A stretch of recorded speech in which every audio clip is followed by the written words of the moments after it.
মহাকুম্ভের পুণ্যস্থানে গিয়ে পদপিষ্ট হয়ে রামপুরহাটের এক প্রৌঢ়ার সঙ্গে যা হলো, সাথে সাথেই মৃত্যুর কোলে ঢলে পড়লেন সেই মহিলা। মৃতার নাম গায়ত্রী দে, বয়স আনুমানিক 52 বছরের কাছাকাছি। জানা যায় তার বাড়ি বীরভূমের রামপুরহাট পৌরসভার 11 নম্বর ওয়ার্ডের বাউরিপাড়ায়। পরিবার সূত্রে খবর, 4 দিন ধরে তিনি নিখোঁজ ছিলেন। তার মোবাইল বন্ধ থাকায় পরিবারের লোকজন যোগাযোগ করতে পারছিল না। রামপুরহাট থানায় মিসিং ডায়েরিও করেছিলেন পরিবার। এদিকে কুম্ভে স্ট্রিং অপারেশনের খবর পেয়ে উৎকণ্ঠা আরও বাড়ে পরিবারের। শুক্রবার সকালে পৌরসভার পক্ষ থেকে পরিবারের সঙ্গে দেখা করে মহিলাকে খুঁজে বের করার আশ্বাস দেওয়া হয়। এরপরেই দুপুর 4টে নাগাদ এলাকার একজনের কাছ থেকে কুম্ভ মেলায় মৃতদের ছবি দেখে পৌরকে শনাক্ত করে পরিবার।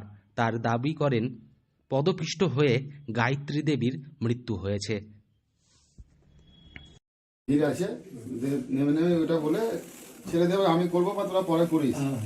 নেমে হলো দিয়ে তার কিছুক্ষণ পর ওই মোটামুটি আমার ভাগ্নে করেছিল ওই 7টা, 7:30, 8টা নাগাদ। তখন মেলা বলছে ঢুকছি, চান করতে যাব, অনেক ভিড় আছে, হ্যাঁ ফোন শোনা যাচ্ছে না, ভিড় আছে, আমি চান টান করা হবে, ফোন করবো, না হলে তোরা একবার করিস, এটাই বলেছিলাম আমার ভাগ্নেকে। তারপর থেকে আর যোগাযোগ মানে সুইচ অফ ফোনে আর আমি যাই বললাম, এখন এদের সঙ্গে আমি হোম সেক্রেটারির সঙ্গে কথা বলেছি। হোম সেক্রেটারি বললেন যে বিষয়টা মানে ডিএমকে জানাতে, এবং ডিএম যেটা আন্ডার সেক্রেটারিকে যেন খবরটা পাঠিয়ে দেন। আর এবং আমাদের হোম সেক্রেটারি বললেন যে তারই একটা কপি যেন ওনাকেও পাঠান, ওরা ব্যবস্থা করছে।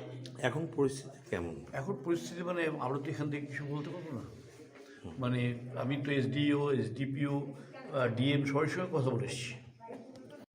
গায়ত্রী দেবী রামপুরহাট 11 নম্বর ওয়ার্ডের বাসিন্দা। ওনার বাড়িতে আমরা এসেছিলাম। উনি কয়েকদিন আগে প্রয়াগে পবিত্র কুম্ভ স্নান করতে গেছিলেন, কিন্তু তাকে খুঁজে পাওয়া যাচ্ছিল না। এখন বিশেষ সূত্রে উনি ওনাদের মনে হচ্ছে যে খবর এসছে যেটা, উনি মারা গেছেন।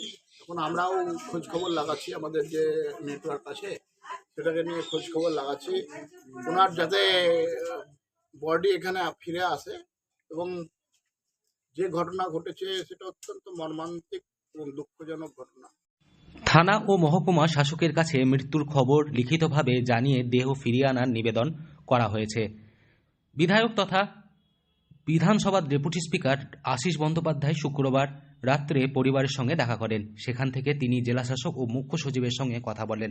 তার আগে মহকুমা শাসকের সঙ্গে দেখা করে পৌরকে খুঁজে পেতে তৎপর হওয়ার আবেদন জানান। জেলাশাসক বিধান রায় বলেন, আমরা এবং প্রশাসন পরিবারের সঙ্গে যোগাযোগ রেখেছি, এর সত্যতা সম্পর্কে নিঃসন্দিহান হওয়ার চেষ্টা করছি। রাজ্য সরকারের নির্দেশক্রমে ব্যবস্থা নেওয়া হবে। মহকুমা শাসক সৌরভ পাণ্ডে বলেন, পৌরের ছেলে আমার কাছে এসে মৃত্যুর খবর দেন। কোনোভাবে মৃত্যু কয়েকজনের ছবি পেয়ে তিনি তার মাকে চিনতে পারেন।